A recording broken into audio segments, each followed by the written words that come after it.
Hello dear viewers, and welcome back to the Ancient Dwarven Hold. Today in Azeroth, in the first of a two-part series, I shall be discussing the Old Gods. The Old Gods are massive, malevolent eldritch entities that have existed on Azeroth since long ages past. They are huge, strange and horror-inducing beings that exist to conquer all life on Azeroth and corrupt the world soul at its core. To understand what on Azeroth the Old Gods are, we need to briefly chat about the cosmology of Warcraft. Now, when you start talking about the origins of things, with this beget that, and these bad guys actually have an even bigger bad guy boss thing, and so forth, it can get convoluted, so I'll try my best to keep things clear and simple.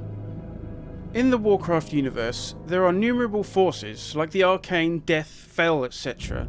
that each cover different spheres of power with their own powerful beings that rule over or dominate them. The Light and the Dark, the Void, are the two dominant forces in the universe. Originally, light was all there was, but in the places of its absence, the Dark Void came to be. They are two opposing forces that are entwined yet at odds, together forever in conflict. There are beings of such tremendous power and scale, uncomprehendable by mortal minds, that rule over the Void. These are known as the Void Lords. Vast entities are they that wish to consume all matter and energy, turning the universe into a dark and unfathomably twisted and evil place. Luckily for the Denzians of the physical plane, it is extremely difficult for a Void Lord to manifest themselves in this existence. It would require the consumption of vast amounts of energy and matter, and even then their form would pale in the shadow of their true selves. Instead of this, the Void Lords created physical manifestations of the Void that could exist in the physical realm. Great and evil things known as the Old Gods. World-lurking parasites, they were flung across the universe with no real direction, all in the hope of colliding with planets and taking hold of them. For the Void Lords had a plan. There exists another sphere of power which is ruled over by the pantheon of Titans, benevolent and powerful beings that sought to bring order to the universe. The Titans are what created the life on Azeroth, breathing into existence Keepers and Earthen and Titan Forged and so forth. Titans are created in the soul of a world soul, but they do not exist on every and any world. Whenever the conditions are, they seem few in number and a rare thing in the universe. The Void Lords know of the existence of the Titans and how they are born, so their aim was to launch the Old Gods in all directions in the hope of one landing on a planet with a world soul. Once landed, the Old Gods would seep through the crust of the world and delve their tendrils deep to begin corrupting and twisting the nascent world soul into a Void Titan.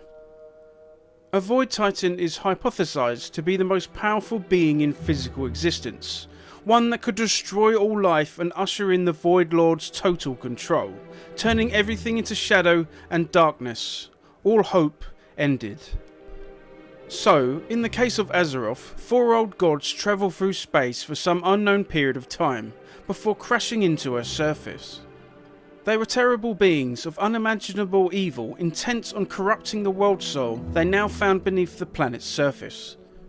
The four Old Gods were named Yogg-Saron, Cthulhu, N'Zoth and Yogg-Saron.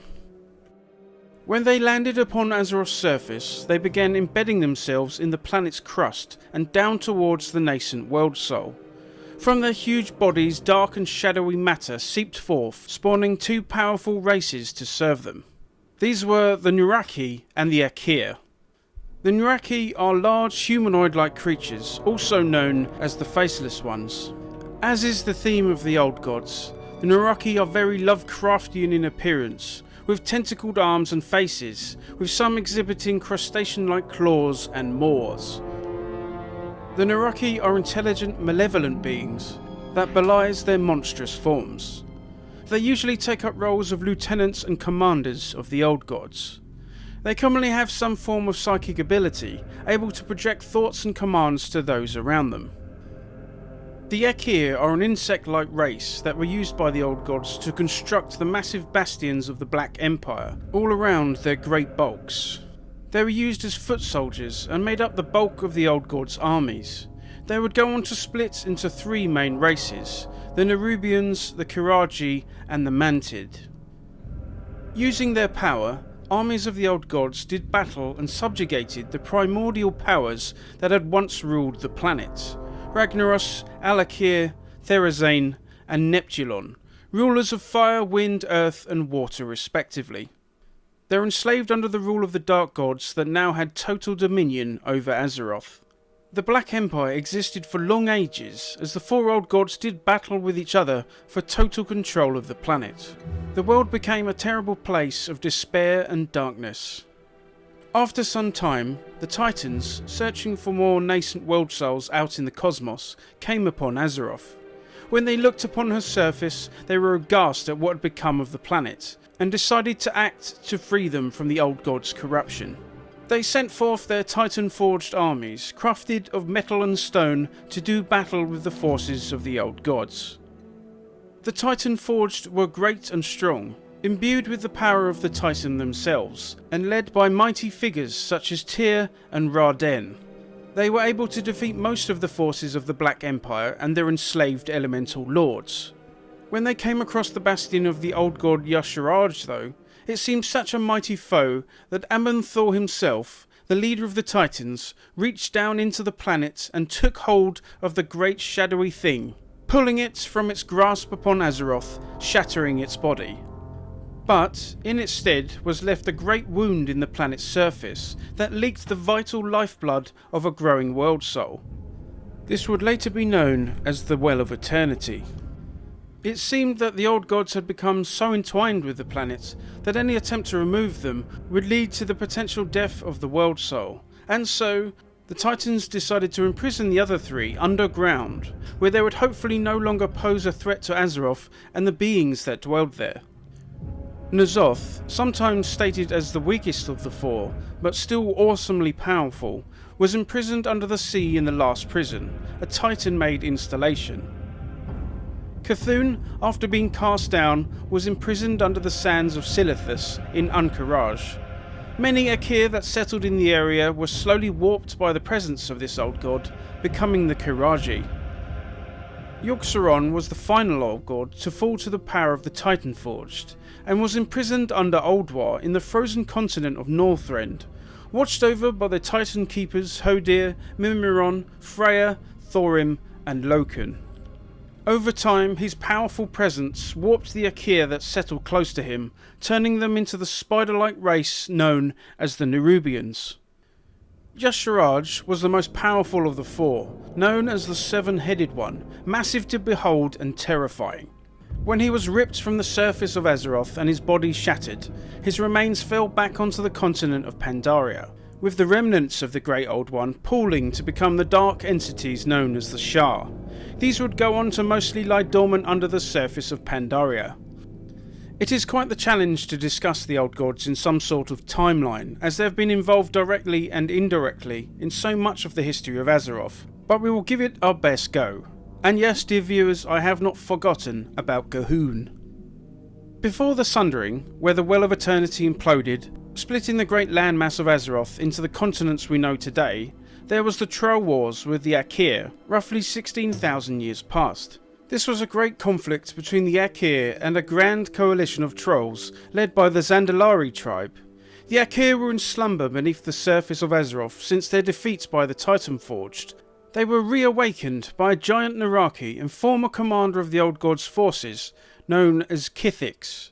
This great and powerful being had itself been reawakened by foolish trolls hoping to make contact with powerful wild gods. What a mistake to make.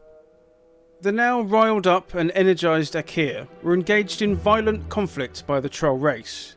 The Akir, led by the mighty Kithix, were a great threat to the trolls' existence, but ultimately the trolls were rallied by the Zandalar tribe, including the Drakari, Gurubashi and the Imani trolls, and with the aid of the lower were able to push back and defeat the Akir, with Kithix himself being brought down by the Imani tribe. Those Akir that survived dispersed across the continent, slowly creating their own civilizations, and were warped by the powers of the old gods, about which they congregated, either by conscious choice or the pull of their dark masters. In Warcraft, one of the first major events concerning an old god involved Cthulhu. Buried as he was under the city of Anchorage, those Akir that had settled around him slowly warped into the Karaji. When Anchorage was breached by the Night Elves, Cthulhu was awakened. He sent forth the Karaji and their Silithid minions to war against the Night Elves, now known as the War of the Shifting Sands. The Silithid were bug-like creations of the Karaji, mindless creatures driven forth by their masters, and existed in great swarms. The war, over 900 years before the opening of the Dark Portal, raged across the land known as Silithus. The Night Elves seemed all but defeated by the might of Cthulhu's armies, led by General Rajax, and would have been so had they not enlisted the aid of the Bronze Dragonflight, who in turn sought the help of the Blue, Green and Red Dragonflights in the fight against the forces of the Old God. With their combined might, they managed to push back the Old God's forces before sealing them behind the Scarab Wall of which they could not escape. During the war, the Night Elves were commanded by Fandral Staghelm, a mighty druid, alongside his son Valstan. Valstan was killed by General Rajax, which would ultimately lead to the madness and destruction of his father. If we move forward roughly 1000 years later, after the Burning Legion were defeated and Archimonde destroyed at the World Tree by the ancient spirits of the forest, the Scarab War was opened once again and the forces of Cthulhu spilled out into Silithus anew. The combined forces of the Alliance and the Horde, now under the banner of the Might of Kalimdor, and led by the Orc High Overlord Varrock Saurfang, brought battle to the Karaji forces and managed to push back and defeat them after a mighty struggle. A contingent of mighty heroes, such as Galandor the Brave, strived deep into the temple of Anchorage and finally came upon the malevolent terror that was the physical form of Cthulhu. It was a huge eye that peered forth into the minds of mortals, turning them insane, which sat upon a huge body with a mass of tentacles that reached out to smother and destroy any that approached. For an old god is so horrifying and disturbing that just the sight of it would induce a madness from which few would ever recover. After a titanic battle, the mortal band of heroes emerged victorious, seemingly managing the impossible, having cast down a mighty old god. Their threat to Azeroth had been snuffed out and the mortal races rejoiced for a time. But can such a thing, being born from outside time and space, be really killed in the way mortals might understand? Who knows? And there we go, dear viewers. An introduction to the old gods of Azeroth and how they came to be about on this planet, alongside the fate of Cthulhu. Join me in part 2, where I will discuss the fates of the remaining old gods, and maybe another one as well. Thanks for watching, and I shall see you next time.